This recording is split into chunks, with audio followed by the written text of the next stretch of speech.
Welcome you all. Today we will be discussing on the topic of ethical theories. In the last two sessions we have discussed about what is business ethics, why it is important. We have tried to discuss also about the what is a corporation. We have discussed about corporate social responsibility. We have discussed about corporate social responsiveness and the social performances of the organization, and we have also discussed the role of corporate citizenship and what are the different perspectives of corporate citizenship. Today we are going to discuss about the ethical theories guiding decision making with respect to different business situations. Now, what are ethical theories? Ethical theories are the rules and principles based on different lenses that we take. The lenses are these different theories, which the guiding rules and principles according to these different lenses, which helps us in judging what is right and wrong with respect to a particular business situation. So, let us see what is the coverage of today's discussion through the different modules. In normative ethical theories today, first in the first module we are going to discuss the normative ethical theories and descriptive ethical theories. In the second module we will discuss the Western modernist ethical theories. Third module we are going to discuss the alternative perspectives on ethical theories. In the fourth module we are going to discuss models of ethical decision making, and in the fifth module we will discuss the individual and situational influences on decision making in organizations. Normative ethical theories and descriptive ethical theories. Now, when we are discussing suppose right and wrong in our everyday's life, these decisions are somewhat simple in nature, like do we do this with respect to, like, or we do that, do we drive through the right side of the road or do we go through the left side of the road. These are sometimes guided by legal like laws governing the maybe rules of driving in that particular country. If we are trying to decide, like, is it okay to tell a lie in order to save a friend, this also depends on personal values which may be guiding the person, the strength of relationship of friendship between you and your friend, and so on and so forth. But as we have seen from the stakeholder theory, whenever we are talking of business processes and business decision making, the situation is not very simple, rather it is complex, as all the stakeholders are interconnected with each other, and also the stakeholders are also your stakeholders. So, while you are judging what is right and what is wrong, this is a complex decision, because you have to keep the demands and needs, differential demands and needs of different stakeholders in your mind, and then you have to think of taking a balanced decision in that regard. So, when you are talking of ethical theories, generally we take 2-3 different viewpoints about the ethical theories, means whether they are some absolutes regarding what is absolute universal right and universal wrong, or the right and wrong depends on the different types of situations that you are in, different like areas that you are regions that you are functioning in, and also the different like types of occurrences that it is happening, and there is no absolute right and wrong. Based on this, whether there are absolute rights or wrongs or not, we can classify the ethical theories into major two classifications, which are called normative ethical theories and descriptive ethical theories. So, we see like there are two extreme positions, one which is called ethical absolutism and the other which is called ethical relativism.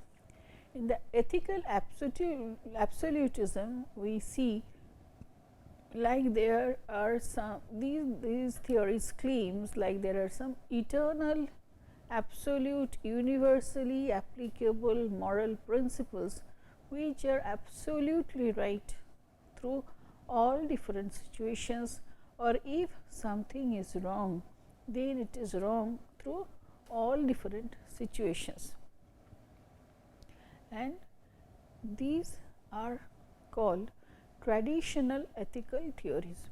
Why? Because they believe like this, their right and wrong is whatever is right or whatever is wrong. These are very objective phenomena, objective qualities, and can be rationally determined, and it remains stable across situations and different conditions. So, these are called traditional ethical theories. The relativism view, ethical relativism, which is an extremely opposite view to it, it tells no, ethics is context driven and it is subjective in nature, not objective in nature, because the explanation of what is right and what is wrong, the meaning of what is right and what is wrong may differ from person to person and or from culture to culture. So, this context specificity helps us, or the person specificity helps in determining what is right and wrong, for the meaning of right and wrong for that particular person in that particular situation. So, ethical relativism claims that there is no universal right and wrong that can be rationally determined, and it depends on the person making the decision in a particular culture in which they are located, and these are called contemporary ethical theories.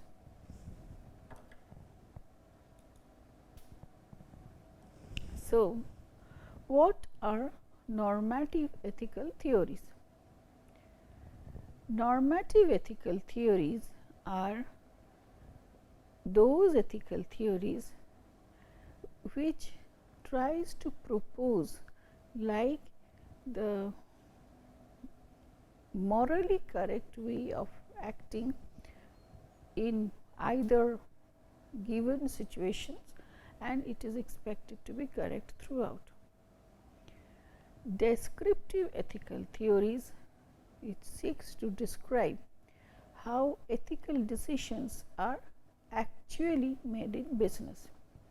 So, in there is a subtle difference when we are talking of relativism, as we discussed earlier, and the descriptive relativism as we are discussing in this descriptive ethical theories, because descriptive ethical theories are focusing on how in practical situations, real life situations, ethics decisions are actually made in business, and they do not try to propagate that there are some rights and wrongs which are accepted as right and wrong in that particular context. Whereas, the context relativism, as we discussed earlier, it is telling in a there is right and wrong which is context specific and like person specific also.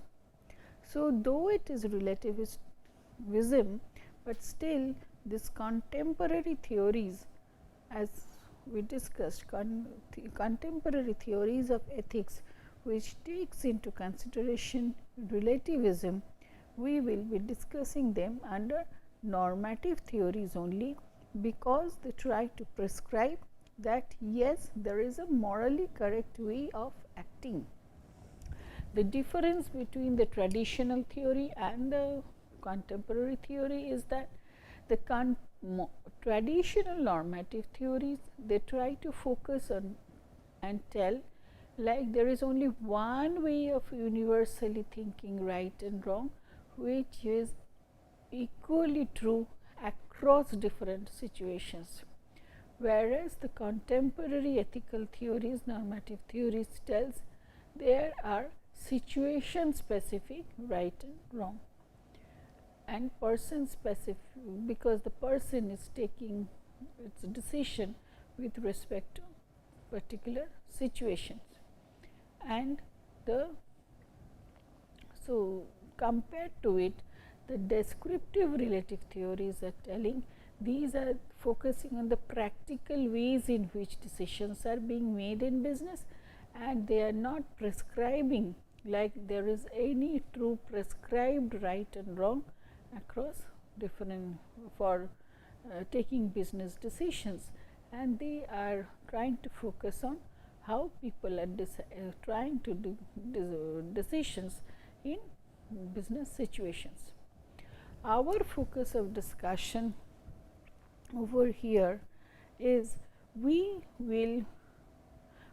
accept like there is a pluralistic way, like it is nothing is truly absolute, nothing is truly relative, but we try to accept like both exist together, and this is called ethical pluralism.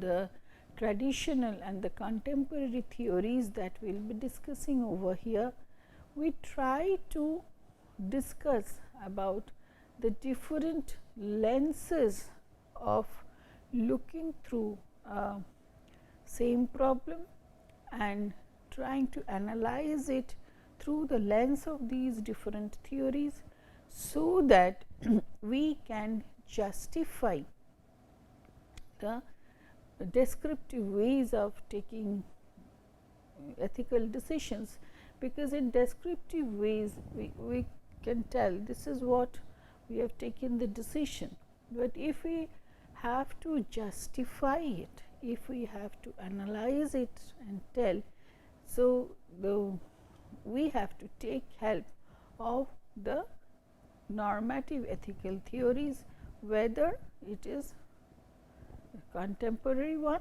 or a traditional one, and these theories will help in our decision making process with respect to a particular issue at hand, as described in the descriptive theories.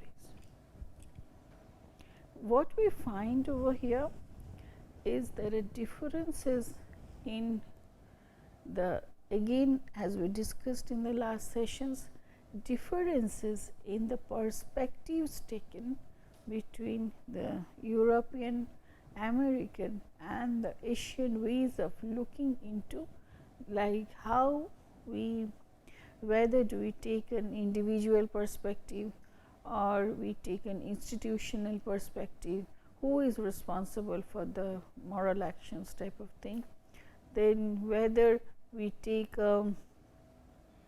like traditional views or whether we take contemporary views in analyzing a particular situations, and whether these theories of ethics are based on ethical norms and justifications, or it is the perspectives are based to certain extent also on religions and the values that the religions want to propagate about.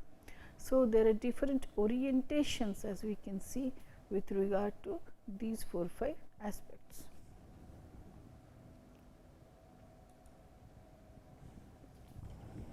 Now, here we will be focusing on the Western modern ethical theories.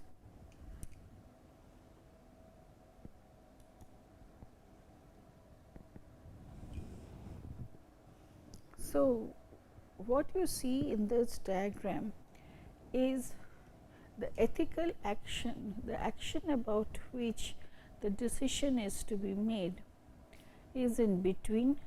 On the left hand side is the motivation or the principles guiding the particular action, and the action is leading to a particular outcome.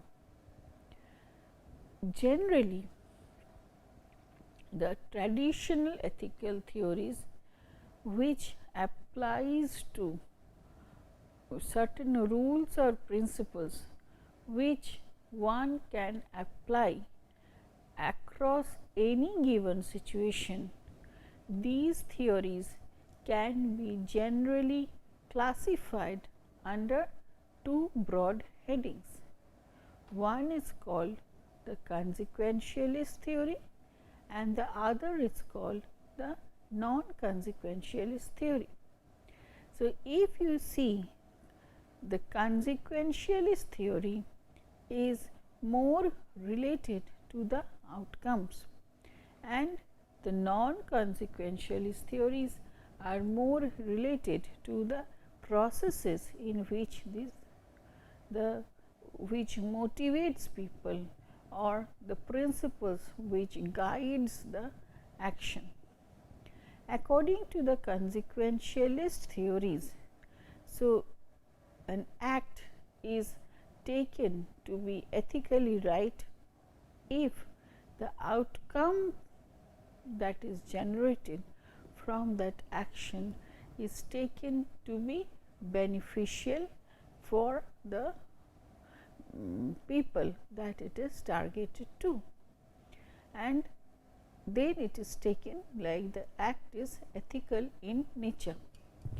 For the non-consequentialist perspectives, it focuses on not the outcome, but the way in which things are done, and tells whatever may be the outcome, the way in which things are done are more important. So, if the path followed by, what is the path followed by the action, what are the processes taken in order to reach that outcome, if that is done in a right way, then we tell like the whole process is ethical in nature according to the non-consequentialist view. For our discussion over here, we will focus on not only the consequentialist ethics, but also on the non-consequentialist ethics, and we try to say like both are equally important for deciding on whether your actions are right actions or wrong actions. It is not over just by thinking, it is not enough to just think like if the outcomes are yielding positive benefits, positive results, then my action is ethically correct, I am right. And also too much concern with processes and to do it in a right way without deciding on the purpose for what I am doing it, whether that purpose itself, outcome itself is right and wrong, then also it is not totally ethical in nature. So, we have to balance between these two things, and then we can tell it is you should not only be the outcome focused, but you should be process focused also. And if your process is done in an ethical way and the outcome that you talk of is also of ethical in nature, then together we tell like you are on the track of following the ethics in the true sense of the term.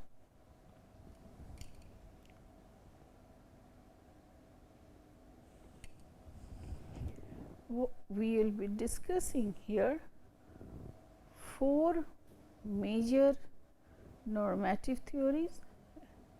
These are egoism, utilitarianism, ethics of duties, and rights and justice.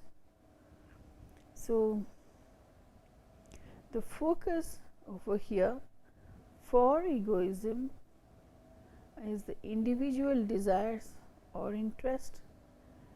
In utilitarianism, it is collective welfare.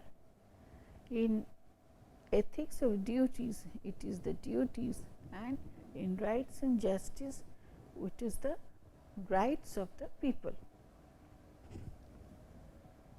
We will focus on each of the theories separately and in details in the next upcoming discussion. What we see, egoism and utilitarianism, these are taken to be consequentialist in nature, and ethics of duties, rights and justice, these are taken to be non-consequentialist in nature. So, we will discuss about 2 consequentialist theories and 2 non-consequentialist theories in our next slab of discussion.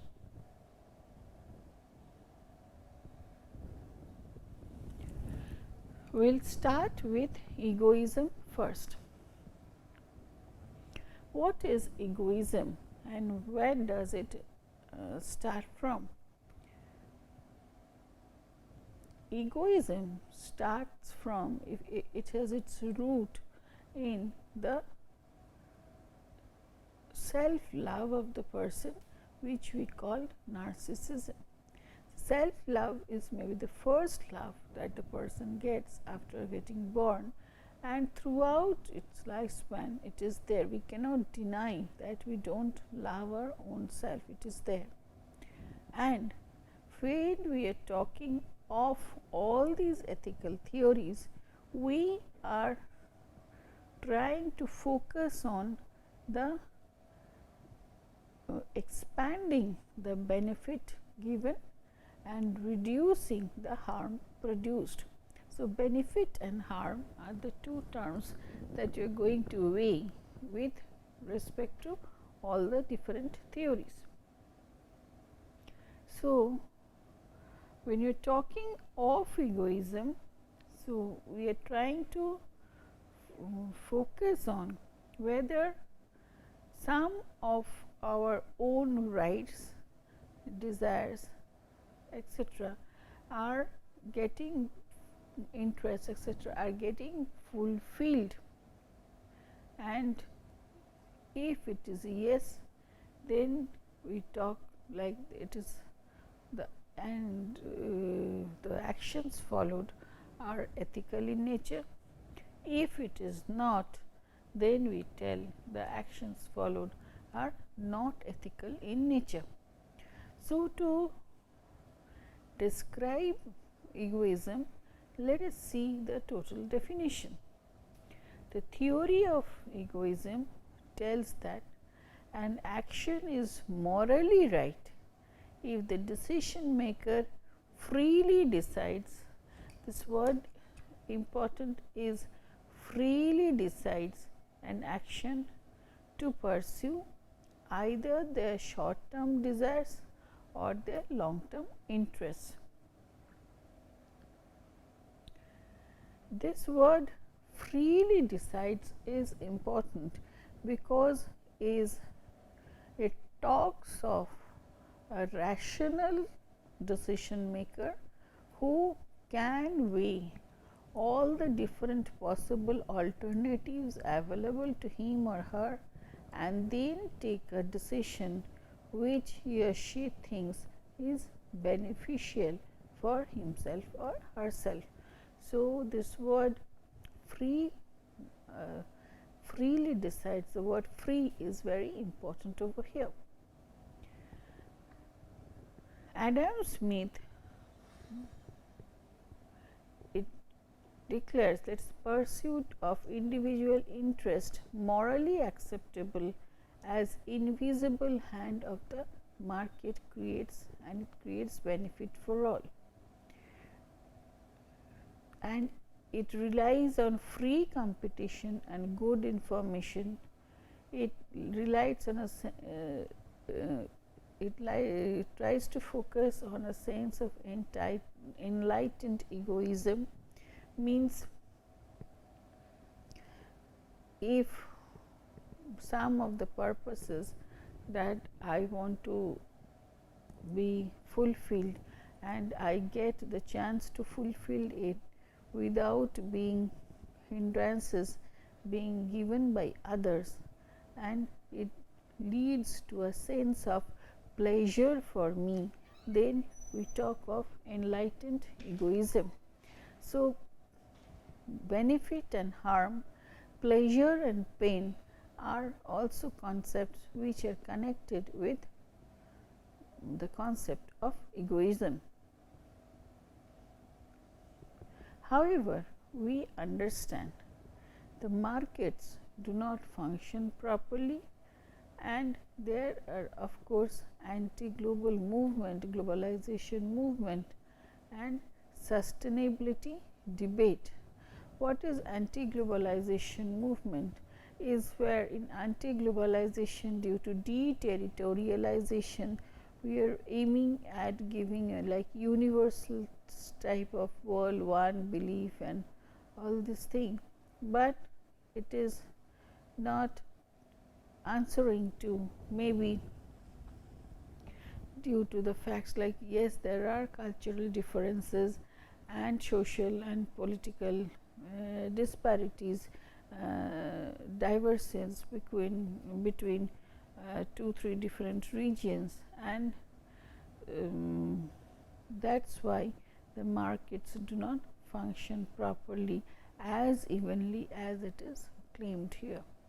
And if we are talking too much of egoism, satisfaction our own outcome, and it leads to a pleasurable outcome, then maybe we are compromising on the need of the future generation also to survive on the things that is there at the present, and if to seek the make our own outcomes pleasurable, it may so that we may neglect the demands of the next generations to come. So, that is a debate for sustainability. According to utilitarianism, so these could be the criticism of, like the last two things that we discussed could be the criticism for egoism, in the sense in egoism we are talking mainly of a narrow self interest, where we are talking of me and me desiring some positive outcome, and if it becomes successful, if it becomes okay, that positive outcome, and it gives me a pleasurable feedback, I become happy with it, and then I feel like the way things have been done are ethical in nature. But it may so happen there could be conflicting interests of the different parties existing in society, and if all start moving by this egoistic framework where they want their own self interest to be addressed first and to be taken care of, then it may so happen one person moved by the nature of egoism may not think of the harm like produced to the other person in the society in order to fulfill his or her desire for like to get certain things, possess certain things and satisfy his or her own outcome. So, to answer to this criticism, we come up with the next group of theory which is also consequentialist in nature, is called universalism, or when you are talking of universalism, we are trying to focus into expanding from the single individual to, when you are thinking of the good done, and this good is in terms only not only for harms and benefits, not only of pleasure and pain, but could be a good feeling also. So, when you are talking of this good end state or outcome, and we are broadening this definition and we are trying to expand it to all, not only to my own self, and we are discussing of all, then this universalism comes. And in the one way to address to this is the next theory which we call utilitarianism. In utilitarianism, the difference is with one of the major difference with egoism is the coverage given. So, as we told, in egoism it is end state goal which is favorable to one individual to own self.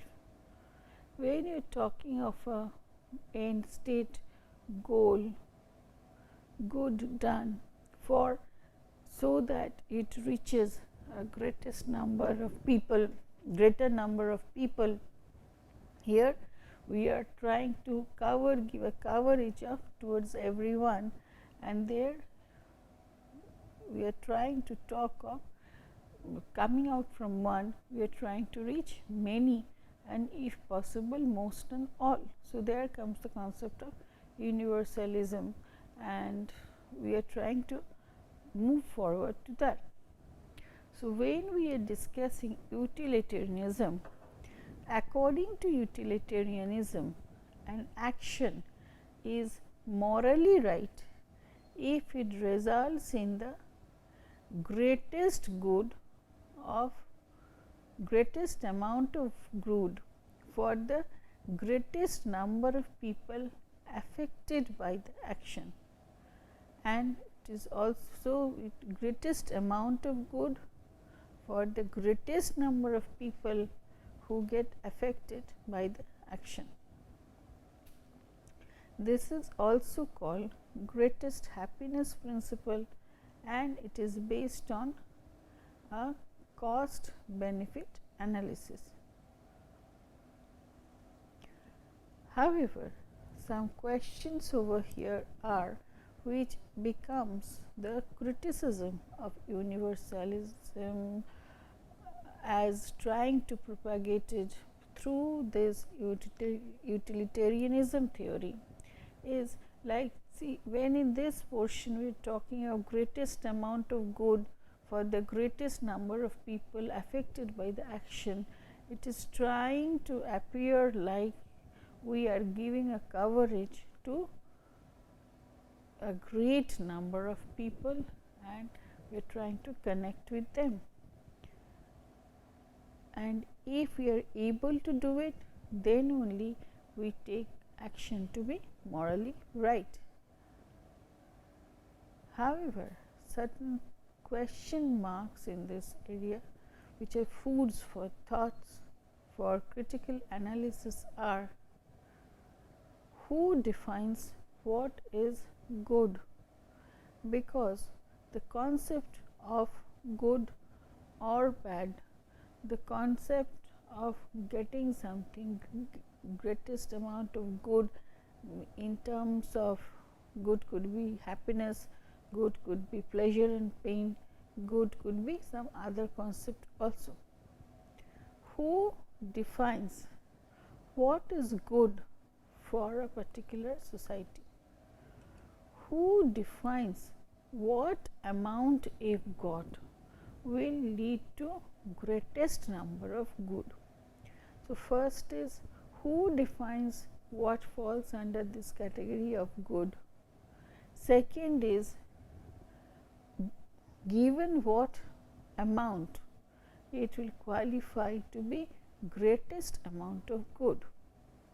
Third, it is again claimed that it is reaching greatest number of people affected by the action.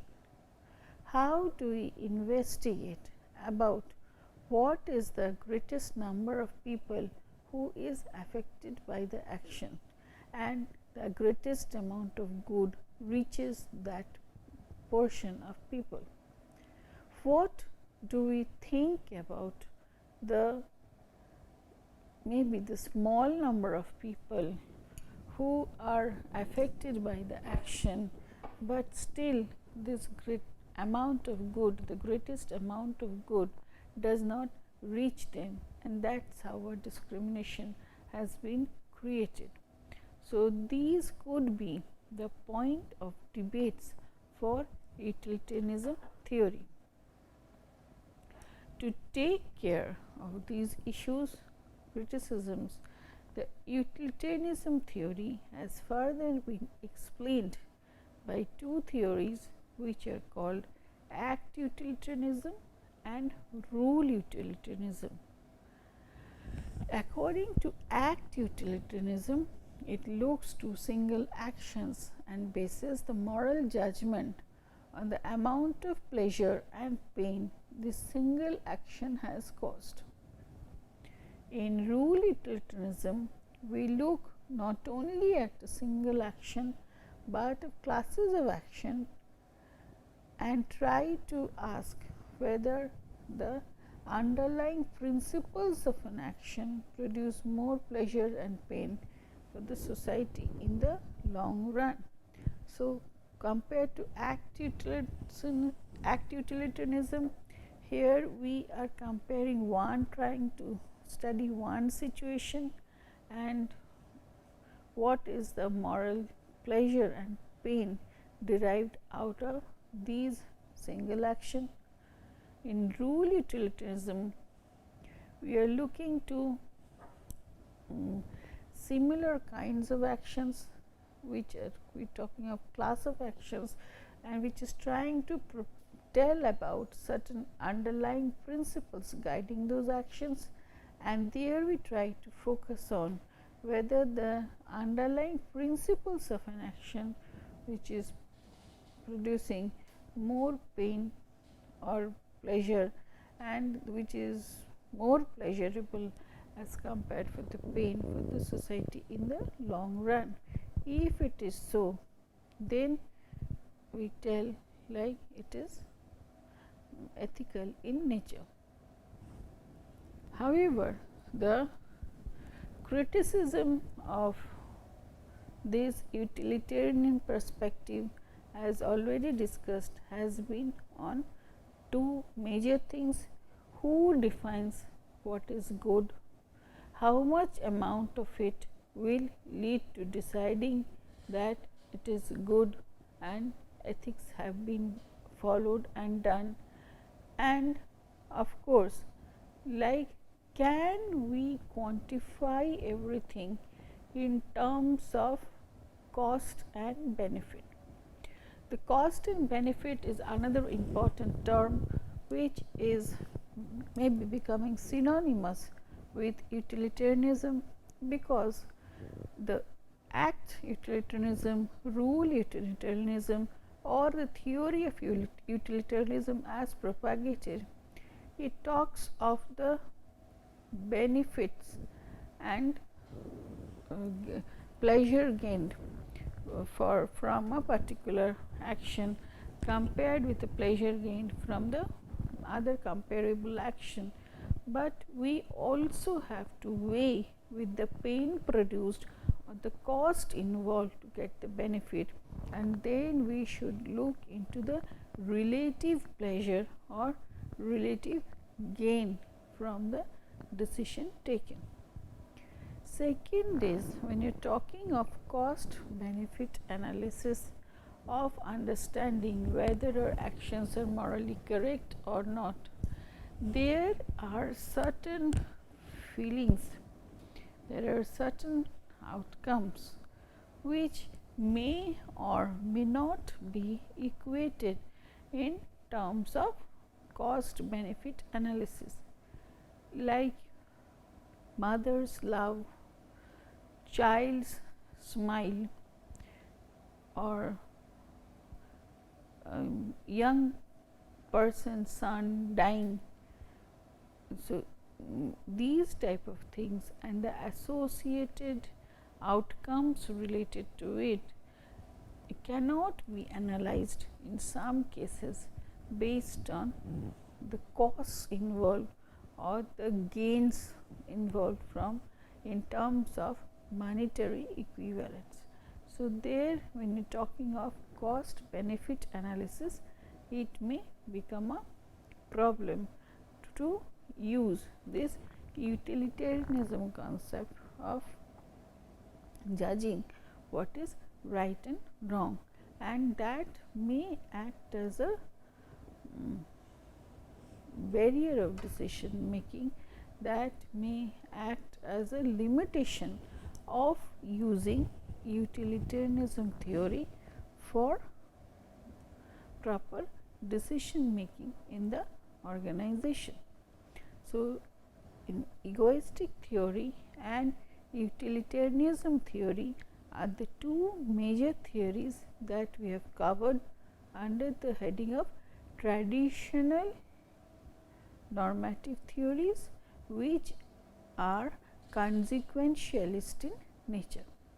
Next, we will move forward to traditional normative theories, which are non-consequentialist in nature. Thank you.